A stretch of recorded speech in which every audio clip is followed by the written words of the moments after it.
Broadcasting live from atop the Rocky Mountains, the crossroads of the West. You are listening to the Liberty RoundTable Radio Talk Show.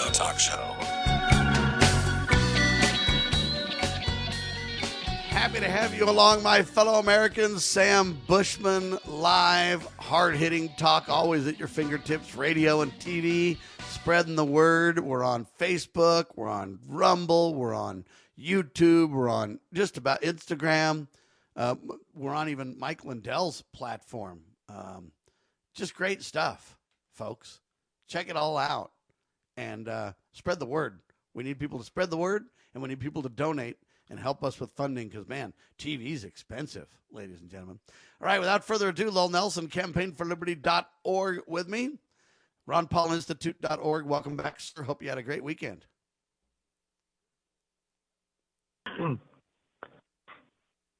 Okay, welcome.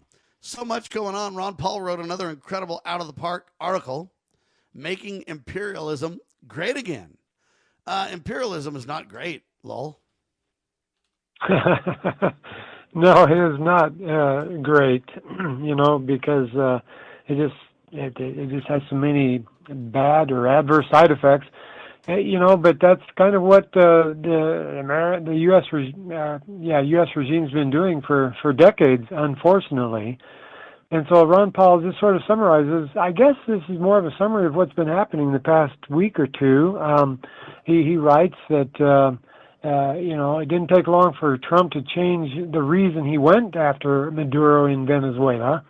Before Maduro's arrest, the big allegation was that Maduro was running a big drug cartel. Well, since his arrest, Trump has been saying it was, for the oil and for the effort and the effort for American oil companies to invest in rebuilding the infrastructure to the tune of billions of dollars. But oil company executives were not enthusiastic about rebuilding the oil industry in Venezuela. It could cost as much as $1 billion for them, and there's no guarantee or, the return on investment is uncertain. And plus, as we reported last week, the oil in Venezuela is a heavy oil. If you don't cut it with solvents, it's very difficult to transport. It's expensive to refine, more expensive to refine, in fact, than its current global market price. We said, I think it costs like $100 a barrel to refine Venezuelan oil, and the global market price is $70 per barrel. So you'd be losing, $35 or $30 a barrel every time you refine a barrel of Venezuelan oil. And so neither reason makes sense. There's got to be other reasons going on behind the scenes for Trump's involvement there. Either that or he's being led astray big time by his advisors. Well, and so Ron Paul, he mentions the current instance, which is Maduro's kidnapping, and then cites, several other instances of American imperialism. Following the invasion of Venezuela, for example, there have been suggestions that President Trump would invade other countries as well. For example, Secretary of State Marco Rubio said, quote, "If I lived in Havana and I was in the government, I'd be concerned," end of quote. Well, definitely this is imperialism. It's the threat of, forcing other countries to do what we want them to do. So just ending the column, Ron Paul writes, quote, "President Trump's newfound love of regime change wars may be one reason why he is seeking to increase the military budget to $1.5 trillion. End of quote. Now, what's fascinating about this, Lowell, is they're already spending $1 trillion on it, but Donald said that they could run everything properly for half of that amount. Now he wants to over 50% increase that amount to where it would be triple what he says we really need to do it. Now, just so everybody understands, imperialism is dangerous. It's a policy or an ideology that extends a country's power or influence, they say through diplomacy, but then they say, or military force. It's often associated with the expansion of a nation's authority over territories beyond its borders by establishing colonies or dominating the political, economic, and social life of other nations.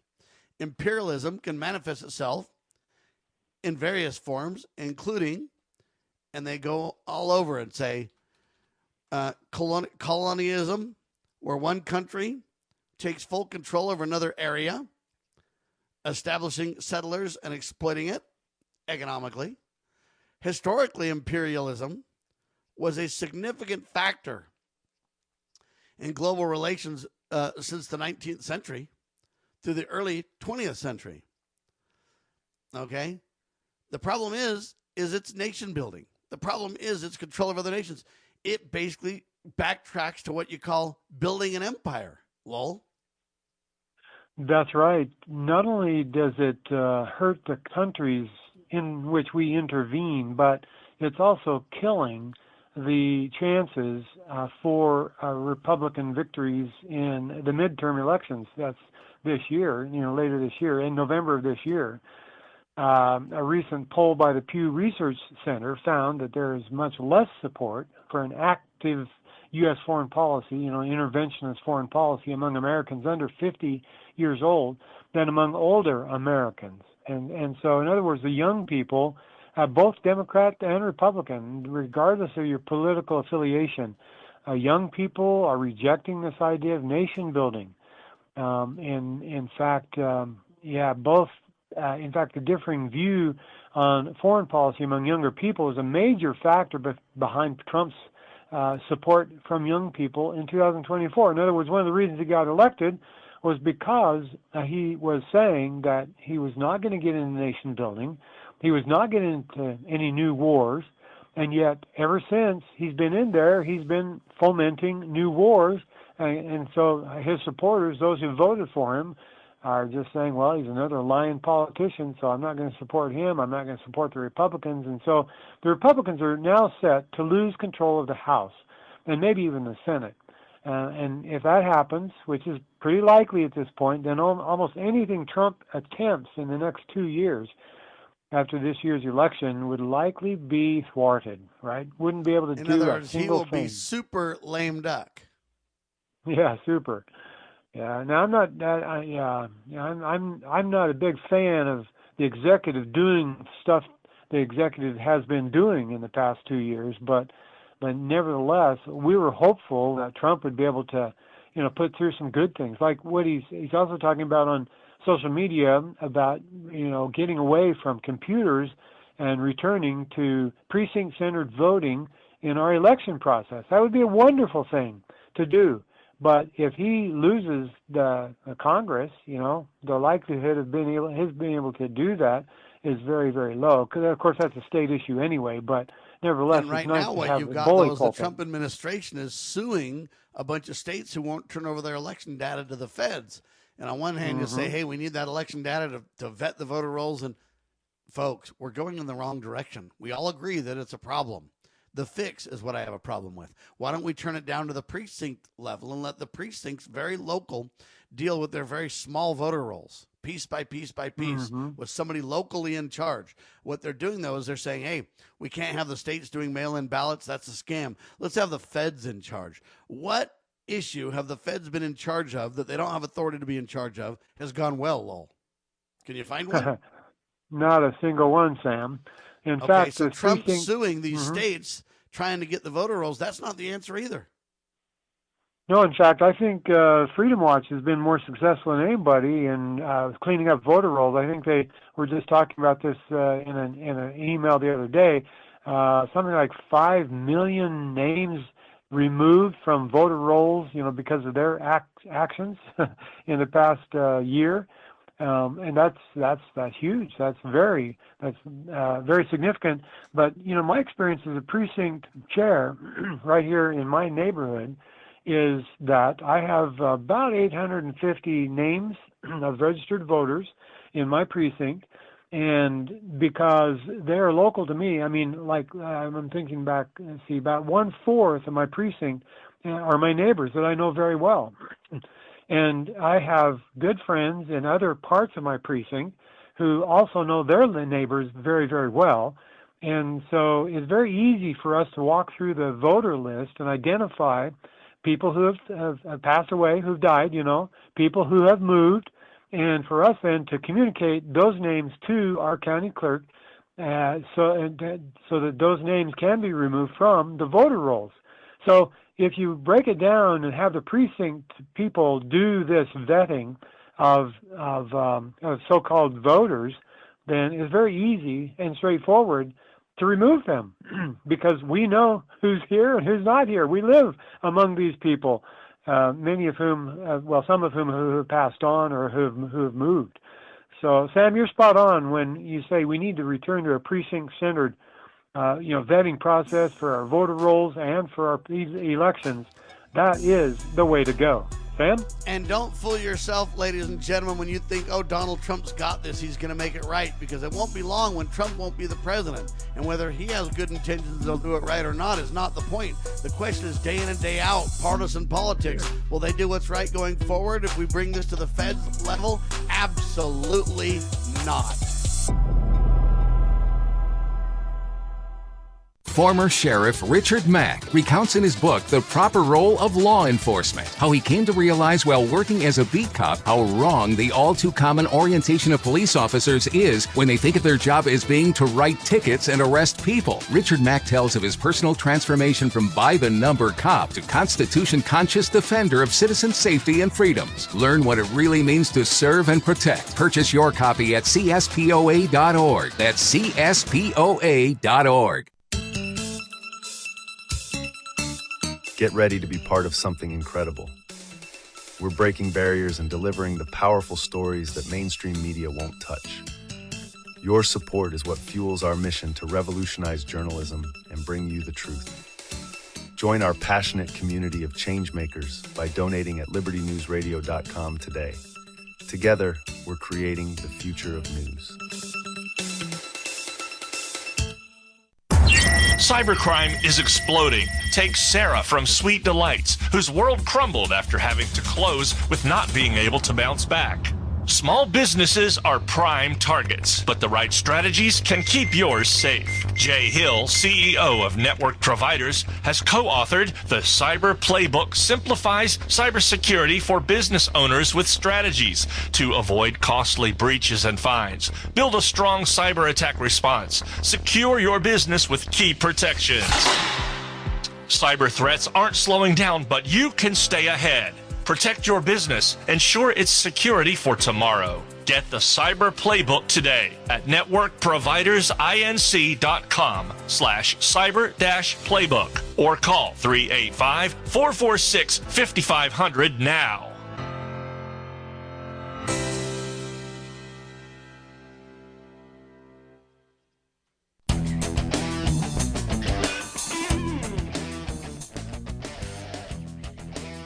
Welcome back, ladies and gentlemen. This is Lowell Nelson with you here on Liberty Roundtable Live this morning, riding shotgun with your host, Sam Bushman. Next great article we want to talk about is entitled An Assault on the Republic, written by Andrew Napolitano. Now, in his column last week, Judge Napolitano referred to a scene in Robert Bolt's famous play, A Man for All Seasons, which is about the treason trial of Sir Thomas More. Now, I love this play, by the way. I watched the movie of it numerous times. I saw the play of it one time, and I probably watched this a dozen times. A Man for All Seasons. And if you haven't seen this movie, ladies and gentlemen, it's really great to see. It's a marvelous play. It's based on history, and I love movies based on history. True stories and actual history. But in this play, Moore argues with the Attorney General of Wales about the law. The Attorney General says he would cut down all the laws in England to get to the devil. Well, Sir Thomas More reminds him that the laws were written to protect us from those who would cut them down. Because, More asks, when the devil turns around and seeks you, where would you hide if the laws have all been flattened? Well, yeah, the answer is nowhere. You have nowhere to hide if you don't have the law protecting you. So it doesn't make, in other words, what he's saying, and the lesson here is that it doesn't make sense for us to take shortcuts through the law, ignoring the law, ignoring the Constitution, whatever. It doesn't make sense for us to take shortcuts with the law, because the next thing you know, that you're not going to, someone else is going to be in power, and the laws won't be there to protect you because you have condoned the shortcuts. You've allowed the government to take these shortcuts and trample on the law, which is meant to protect and defend you against, a tyranny or a dictator, or whatever. Well, recently in an interview with the New York Times, writes Andrew Napolitano, Trump said that only his own morality and his own mind can restrain him as president. Right? So he didn't say the Constitution would restrain him. He didn't say Congress would restrain him, but his own morality, right? Whatever he thought in his mind, his whim, that would be his restraint. Right. Well, this is, quote, a direct repudiation of his oath of office because it effectively cuts down the laws, end quote. And so that's true. It rejects the restraints imposed upon him by the U.S. Constitution, which he has publicly sworn to preserve, protect, and defend. Right? It was Thomas Jefferson who said, bind him down by the chains of the Constitution, or I guess bind the government down by the chains of the Constitution. Well, the president is certainly one of the figures who the founders intended to bind down by the chains of the Constitution. Napolitano goes on to write, quote, the purpose of the Constitution is to establish the federal government and restrain it. In the process of establishment, it has delegated all legislative power to the Congress and the executive power to the president, right? The separation of powers. In so doing, it has intentionally kept each out of the work of the other. Only Congress can raise taxes and declare war. Only the president can enforce the laws and wage the wars that Congress has declared, end of quote. Right. This is the system of checks and balances we're talking about. Powers are circumscribed, restraints are imposed so as to prevent the accumulation of excessive power in any one branch of government at the expense of either of the other two, and thereby, at least theoretically anyway, protect personal liberty. He also writes this, quote, the Constitution is the supreme law of the land. It requires that every office holder and government employee, local, state, and federal, swear allegiance to it, meaning the Constitution. That allegiance is not only to the words in the Constitution and its 27 amendments, but also to the values that are manifested by those words, end of quote. So what are the values manifested by those words? Well, one of the most important ones is the horizontal separation of authority from, meaning the division between the states and the general government that was formed by the states.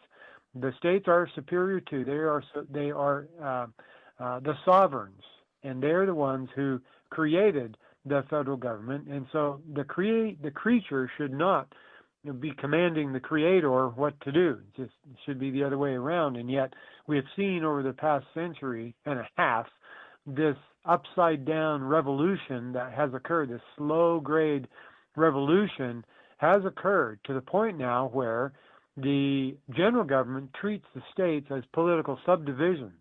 And, decisions by the Supreme Court are treated as though they are applicable to all the states. Well, the framers did not have that in mind when they created this system of the government, the federalism, this federal government that we have. Now, Napolitano writes this. He says, there are, of course, numerous ways to interpret the Constitution, and the definitive interpretations can even change over the passage of time. End of quote. And let me stop you there, though, and say that's true, Lowell. I agree that everybody wants to manipulate the Constitution in their own kind of model. Mm-hmm. I am a strict constitutionalist.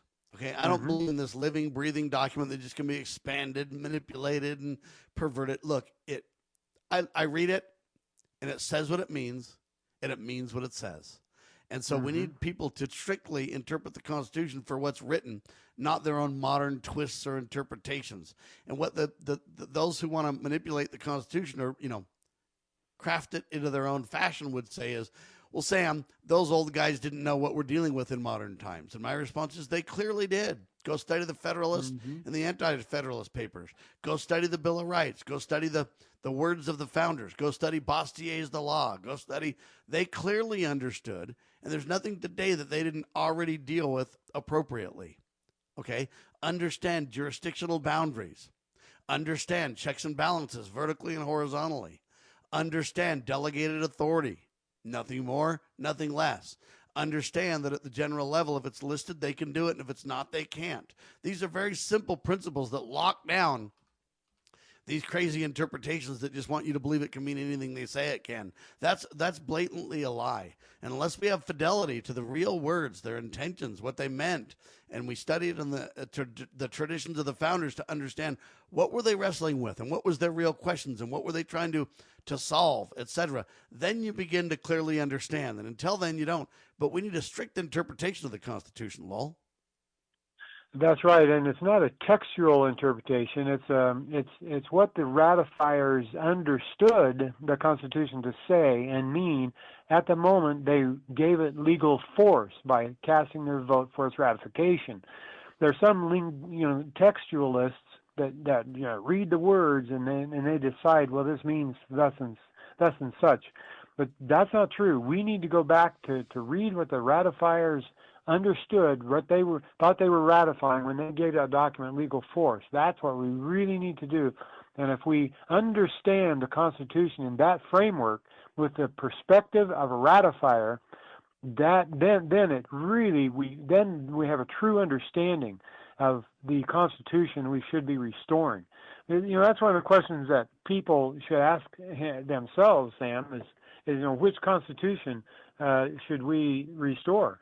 Because is it the 1900 Constitution, or is it the 1887, or maybe we should say the 1889 Constitution, which was when it was ratified, right? Because they are very different constitutions. The one 50 years ago, 100 years ago is very different from the one ratified by those delegates assembled in convention in the various states in 1789.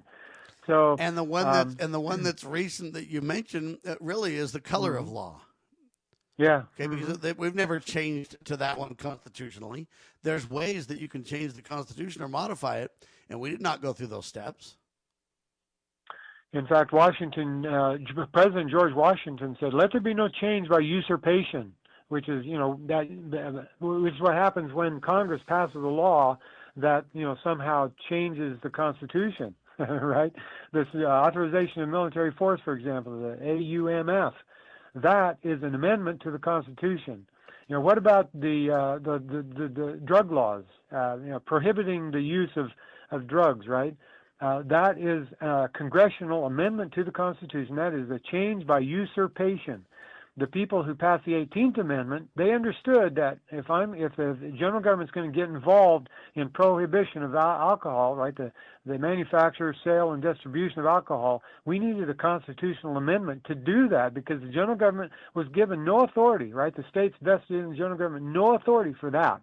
And so they knew they had to amend the Constitution. Well, then we got that prohibition repealed by the 21st Amendment, and thereafter, no one has made an attempt to amend the Constitution to provide for the prohibition of illegal drugs, right?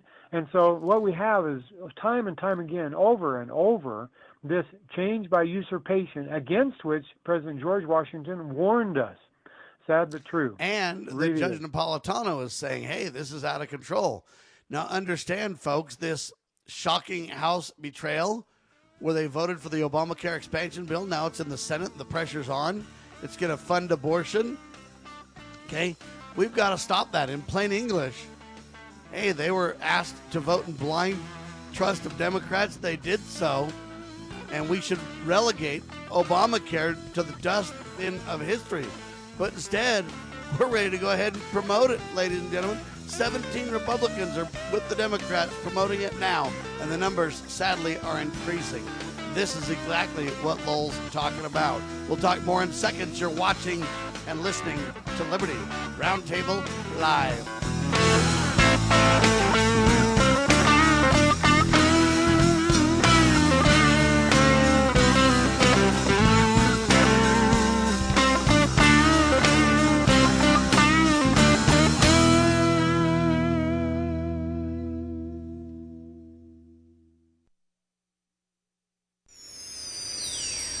Your daily Liberty Newswire.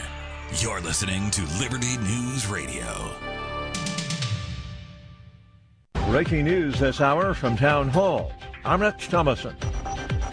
During a Sunday service at City's Church in Minneapolis yesterday.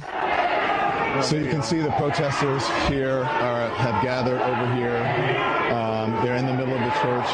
So in the beginning of the church service, the pastor was speaking. A description of the scene from a social media video post by the Center for Baptist Leadership from townhall.com. GOP strategist Aaron McGuire is calling for prosecutions of the protesters. If there was attacks, if people broke the laws, not only should there be a thorough and full investigation, but the long arm of justice and the heavy hand of the law should be absolutely brought down on these individuals, and they should be prosecuted to the fullest extent of the law. McGuire spoke with the Salem Radio Network. Spanish rescue crews are desperately searching for survivors at the scene of a deadly high-speed train collision. Left at least 39 people dead in southern Spain. Video footage released by the Guardia Civil shows rescue workers evacuating the injured as they investigate the rubble. The collision occurred when the tail end of a train travelling between Malaga and Madrid with some 300 passengers went off the rails near Cordoba at 7:45 p.m. Spanish time. It slammed into a train coming from Madrid to Huelva, another southern Spanish city, according to rail operator Adif. The Spanish Red Cross has set up a health centre in the town of Ademuz near the crash site, offering assistance to emergency services and people seeking information. I'm Charles de Ledesma. President Trump is threatening tariffs against European countries that work against U.S. acquisition of Greenland. The EU plans an emergency summit on Thursday to determine its response to the president's threat. A Nigerian lawmaker says more than 150 worshippers have been abducted in Nigeria after gunmen attacked several churches. More on these stories, townhall.com. Hi, it's Mike Gallagher. Now that we're finally into the new year, a lot of us are thinking about taxes, home projects we've been putting off, ways to get ahead financially in 2026. Now's the perfect time to talk to my friends at Fellowship Home Loans. If you want to lower your mortgage payment, they can help you refinance. If you need access to cash for home improvements or to wipe out high-interest debt, their fixed-rate line of credit is one of the best tools out there. Fast approval, predictable rate, and flexibility to use your home's equity wisely. Remember, many people still qualify to skip their next 2 mortgage payments. Imagine starting big projects or paying down debt with 2 months of breathing room. My family and I have used Fellowship personally. I trust these guys. Take control of 2026. Go to fellowshiphomeloans.com, Mike G. fellowshiphomeloans.com/Mike G. fellowshiphomeloans.com/Mike G. Or call 800-510-MIKE. That's 800-510-6453. Fellowship Home Loans. Mortgage lending by the book. Nationwide Mortgage Bankers. DBA Fellowship Home Loans. Equal housing lender. NMLS number 819382. If Planned Parenthood were what they publicly declare themselves to be, they would welcome transparency. We all know why they hide, because we know what they hide. We can confirm federal judges who follow the Constitution rather than reverse engineer their preferred policy outcomes.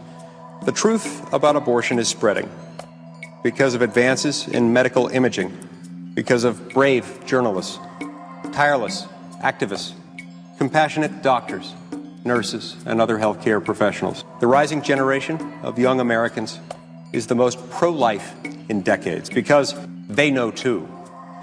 And one day soon, we will reaffirm our nation's principles in their dignified fullness and avow once again that all men are created equal. All are entitled to life. Do you know what is great about America? Ask an Immigrant. Ask an Immigrant is a new podcast dedicated to helping Americans, especially our youth, value, appreciate, and be grateful for the freedoms we have here in America. Join host Lydia Wallace-Nuttall as she interviews immigrants from around the world to discover their inspiring personal stories about why they came to America. To learn more about why America is the most prosperous, greatest country in the world, download the Loving Liberty app or go to lovingliberty.net. In the medical field, IT security is crucial. Our highly skilled consultants are HIPAA certified and have 20-plus years of experience servicing medical clinics, billing, and supply companies. We offer comprehensive endpoint protection, guarding your computers and servers against all stages of threats. And with our 24/7 monitoring services, you'll never worry about extensive downtime again. Ready to level up your IT support? Call 801-706-6980 today and discover how great IT services can be with managed IT services.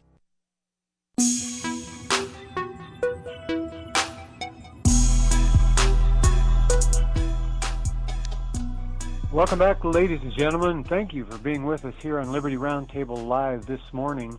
We've been talking about these two wonderful columns by Ron Paul and by Judge Andrew Napolitano, just reaffirming or strengthening or refreshing in our minds how important it is to live by the Constitution and to follow the Constitution. The main idea, I guess, idea is a kind of a weak word to describe this, but one of the foundational concepts of our Constitution is that we follow the rule of law, and that's being trampled on right and left today. That's where we are today, and why is that? Well, because we, the people, are not holding our public officials accountable. If we would do that, if we understood the Constitution ourselves, speaking collectively, the people of this country as a whole, then we would elect public servants who actually obeyed their oath of office and sought to defend and protect and preserve the Constitution against all enemies, foreign and domestic. But as it is, we elect yahoos who don't understand the Constitution. And, there's a few in there that do, but not nearly enough. So we need more people. We need to get the word out. We need to study the Constitution ourselves. We need to understand it, make sure our neighbors understand it. And the more people we get involved in this, the better the outcome will be. And amen to that. Now, Andrew Napolitano's column is called An Assault on the Republic. And part of the reason he's saying that is when you dig into recently with this interview with the New York Times that Donald Trump had, he said, hey, only his own morality and his own mind can restrain him as president. Folks, this is a direct repudiation of the rule of law. Okay? It violates his oath of office. He basically is cutting down the law, as you pointed out in the other column, where he basically acts like he is the law. Whatever he wants to do, he can do. That's not what our Constitution says. That's not what the checks and balances and the intentions of the founders were at all. In fact, George Washington did just the opposite. He literally could have been a king, turned it down, literally walked away from being president and said, hey, you know what? I pray for this country. I pray that you guys will realize partisan politics is disaster. And he walked away as just a citizen like everyone else. And now you got Trump literally saying in an interview that, hey, he can do whatever he wants to. The only thing that's stopping him is himself. In my opinion, that borders on impeachable, doesn't it, Lowell? Yeah, it really does. Every president for the past 100 years really had to be impeached for their imperialistic, policies, but for not following the Constitution. But we have a namby-pamby Congress who's not willing to do that because they want when their guy's in power, they don't want him constrained either. So it's a vicious cycle down the wrong rabbit hole. That's for sure, Sam. So, and then let's remember also this column, this mention of this movie, A Man for All Seasons. It's a book, it's a movie, a play, it's also a movie. A Man for All Seasons is well worth your time to watch and to listen to, because there's one of the greatest principles we see there is that the law is, the rule of law is what protects us, citizens, from tyranny. If we don't have people adhering to the rule of law, then we don't have freedom. It'll be curtailed. It'll be trampled. Sam? Congress is supposed to be in charge of a lot of these things, ladies and gentlemen, but somehow they're derelict in their duty, and they're redelegating that authority to the president, which they have no authority to redelegate whatsoever. In fact, Alan McLeod talks about this in detail. Headline, The Long U.S. History of Kidnapping Foreign Leaders. That's what we've got going on right now, Lowell. We're doing it again over and over. It's been happening, regime change has been happening since at least 1953. So 75 years, there have been something like almost 200 regime change operations conducted by the CIA in those 75 years. That's incredible. This long history of kidnapping. Well, Alan McLeod talks about, like in 2002, Bush briefly ousted Chavez, Maduro's predecessor, there in Venezuela, from power, calling it a return to democracy. Of course, they always use flowery language to justify their intervention. Yeah, but Quote, the founders warned against democracy, just to be clear. Yeah, that's exactly right. And yet, how many people in America today understand that democracy is not what they fought and bled for? It was for a republic that they fought and bled, for the freedom guaranteed by a republic, not a democracy. The actions against Maduro come exactly 36 years to the day after the United States abducted Panamanian President Manuel Noriega. Well, like Maduro, Noriega was charged with narcotics offenses. But unlike Maduro, however, there is little doubt of his guilt, as he was on the CIA payroll when these crimes took place. And speaking of Noriega, the U.S. invaded Panama with 27,000 troops in December of 1989, shot their way to the presidential palace, killing hundreds of Panamanians in the process. Noriega surrendered to the Americans on January 3, 1990, and spent the rest of his life in prison. He died in 2017, just 9 years ago. Now, in 2013, the United States downed the presidential plane of Bolivia's Evo Morales over Austria and demanded to board the aircraft, leading to a tense standoff that Vice President Alvaro Garcia Linera described as Morales being kidnapped by imperialism. Morales was on his way back to Moscow, Russia, and U.S. officials believed that whistleblower Edward Snowden was aboard the jet. This is 2013 we're talking, very, very current stuff. Thus, rather than potentially allow Snowden to escape to freedom, Washington decided to spark a major diplomatic incident, which was forcing the plane to land so that they could see whether Snowden was on board. Well, so this imperialistic behavior is the problem, right? We are bullies on a world stage and getting a lot of nations, countries mad at us. There will be blowback. We've already seen some blowback, but there will be more. And so basically, Alan McLeod ends his column by saying, thus, the U.S. kidnapping of Maduro, quote, fits in with its long history of American imperial actions designed to remove leaders and movements that do not serve Washington's agenda. It may be only the first of many to come, end of quote.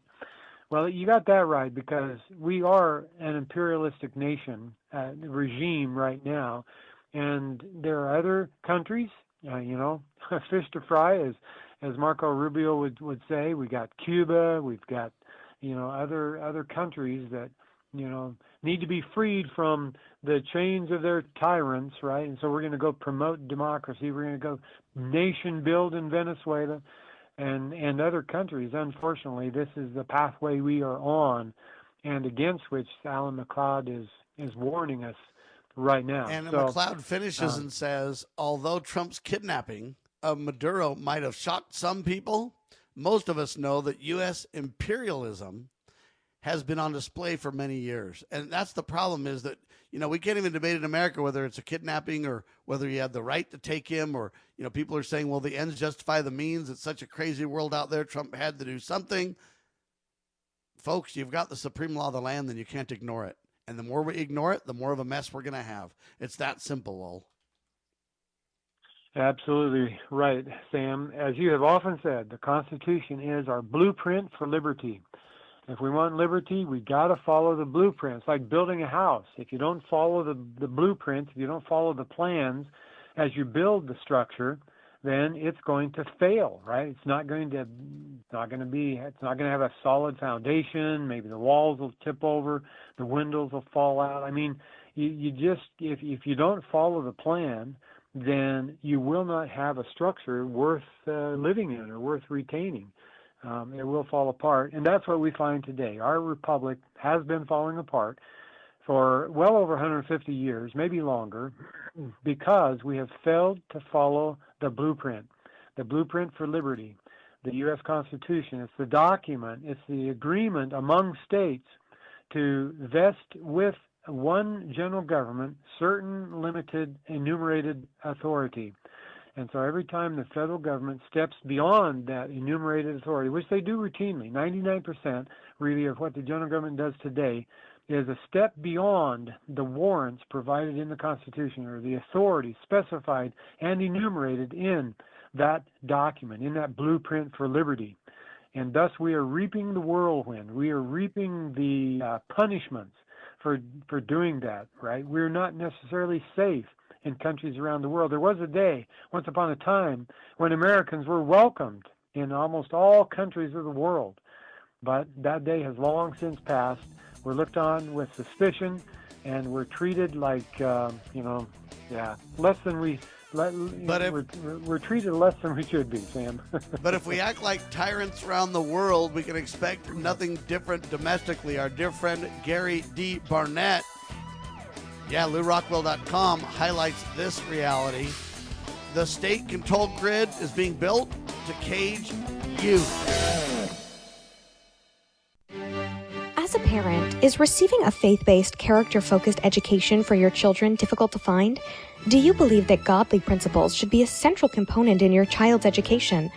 Imagine a school where faith and integrity are at its center, where heritage and responsibility instill character.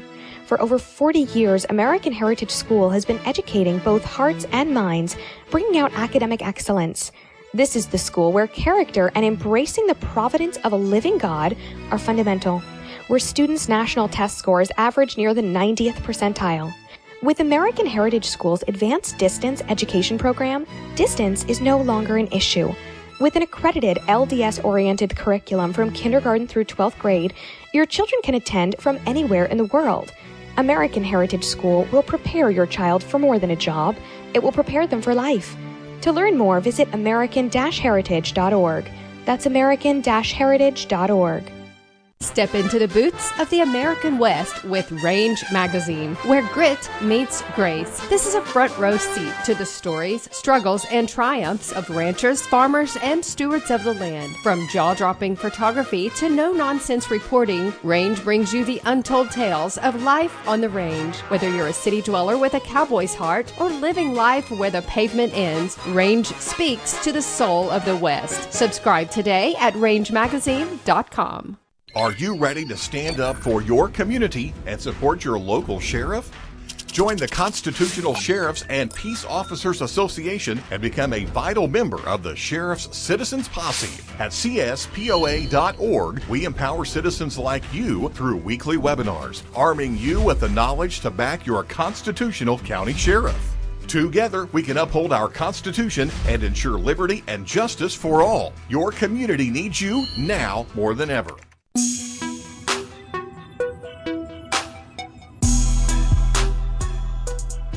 Yeah, the state-controlled grid, ladies and gentlemen, is being built to cage you, writes Gary D. Barnett over at LewRockwell.com. Lowell? Yeah, I love his columns. It's been a while since we've looked at one of them, but they're great. He begins with a quote from Mencken, quote, "The urge to save humanity is almost always a false front for the urge to rule," end of quote. Very good quote. In May of last year, the governor of Virginia signed into law a bill that imposes major restrictions on social media use by minors, in this case, those under 16 years of age. The newest version of this bill took effect last week, January 1st of this year, and limits any minor under age of 16 to 1 hour of screen time. Oh, man. There can be exceptions granted, they say, but the bill is targeted towards social media operators and requires commercial methods to be used for age verification. Now, the state claims that this, of course, is meant to protect the children. Where have we heard that before? But this is just pure hogwash, as this is strictly a method to advance additional control measures. And he goes on here, but I just want to jump in here and say that the Utah legislature is also considering something like this, and they have done, right? They passed a bill a year or two ago saying that social media companies have to verify the age of the person using their media app in order to use it, right? Well, that's again, problematic for a number of reasons. And so Barnett says currently there are 8 states that have passed legislation to block screen time for minors, but 25 want to implement these bans currently. Of course, in highlighting this column, Sam, we're not saying that we believe kids should be on their phones and devices all the time, but we're saying that this is where parenting is involved. This is where parents step in. Parents should be the ones to decide, not the government. The government should not be forcing social media companies and telephone app providers to do things like this. That's just government intervention, and it's not protecting the state. It's really a tool for surveilling, and we're going to get into that a little bit more. But Bennett writes this. He says, this is up to parents to decide, not the government. Government has no place in raising the kids of this citizenry, and since government and its members are the most corrupt and perverted class of people, why would any allow their families to be taken over by the state? End of quote.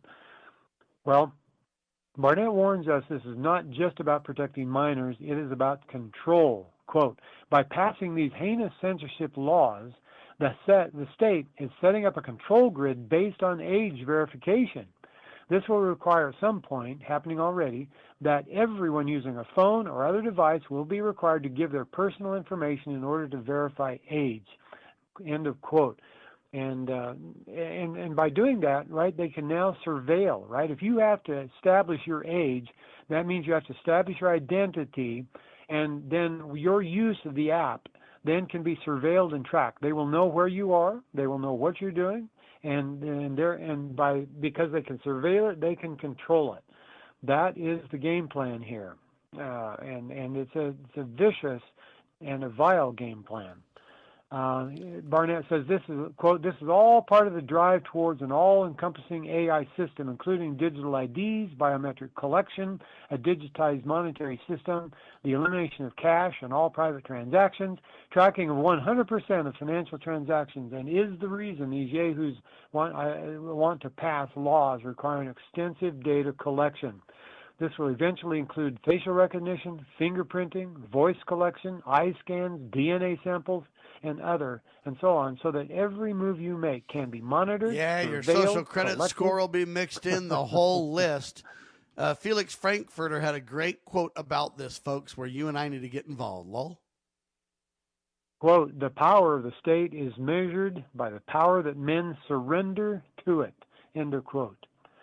Right? So the more we surrender, that's the measure of the power of the state. If we wouldn't surrender our power, then the state wouldn't have power over us.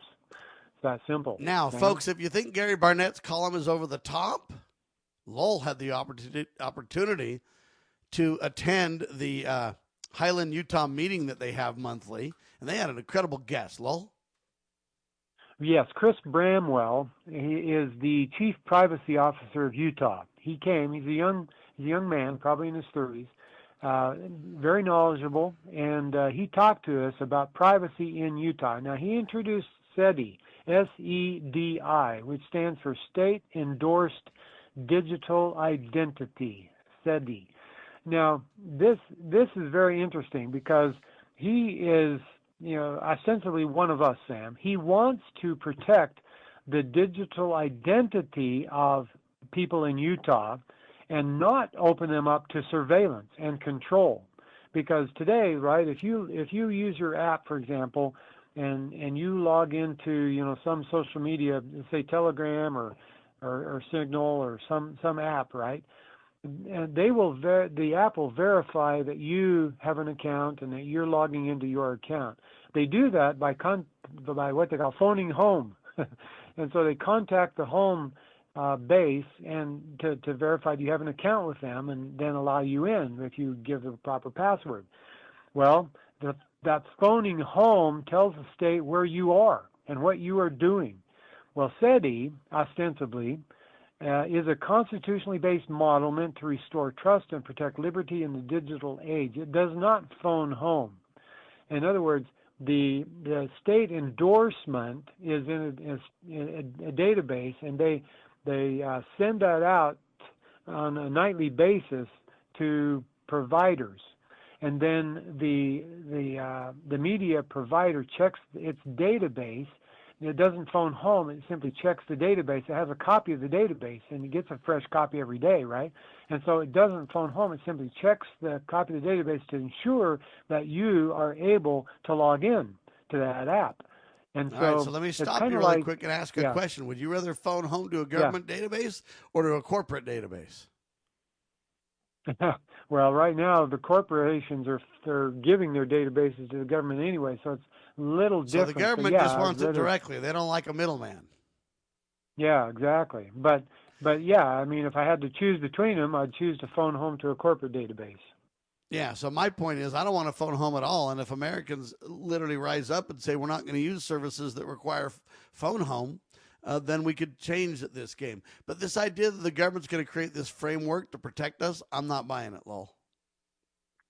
Okay, yep, and I understand that. And one of the reasons we had invited Chris Bramwell to the Highland meeting was to get a better understanding of what they do and how they do it. Because there were naysayers there, and then there are also people there saying we need to do this because if we don't do this, we know what the other states are doing. It's going to lead down the path to total surveillance, as described by Gary D. Barnett. But if we do SEDI, state-endorsed digital ID, then we at least have a chance to make the rules of the game in a way that your Fourth Amendment protections are secured by SEDI. That's the claim. So I have the Fourth Amendment, and I don't need SEDI. We need to rely on the Fourth Amendment, not steps away from. Yeah, well, I totally agree. Pretty soon they'll be looking at SEDI. Bad guys will modify SEDI, and pretty soon we won't even be looking at the Fourth Amendment. We'll just be looking at SEDI and say, oh, SEDI supersedes the Fourth Amendment. You tell me which government entity has been reducing the size and scope of government, and there isn't any. Yeah, there isn't any. Exactly so, right. No offense, I'm just not. I appreciate the attempts. I appreciate that they mean well. I submit that it will backfire. Yeah. It's kind of like how the Democrats wanted don't ask, don't tell, and the Republicans said no, no, no, no, no. And then later, the Democrats wanted to blatantly promote the gay, lesbian, bisexual, transgender agenda. And then the Republicans are like, no, we got to stick with don't ask, don't tell. That's the way to go. Okay, well, you've lost the argument. You've lost the battle. And this will go the same direction, Lowell. Mm-hmm. Yeah, that's my worry too, Sam. And I know that there are a lot of people like you and me who are very worried about this. But I thought it was important to talk about it because no other state is talking about SEDI, the state-endorsed digital identity. Yeah, who created SEDI, by the way? Who's the architect of SEDI? Sam Smith. He's the programmer, the developer. He's a gentleman. He's probably 65, 70 years old. He's been in the industry for his whole life, and so he's pretty credible, but I just don't know how this is going to stay in. I don't know how they're going to keep it private. I mean, it all sounds good at this point, but I just don't know how they're going to keep it private in the long run. The government will try to take it over. If they don't have control, they're going to try to take it over. That's right. And if it gets too much control and it doesn't give the government a back door, they'll eat it alive too. So whenever the government's building more databases, I'm against it, Lowell. Mm-hmm. Yeah. No matter how benevolent the reasons articulated.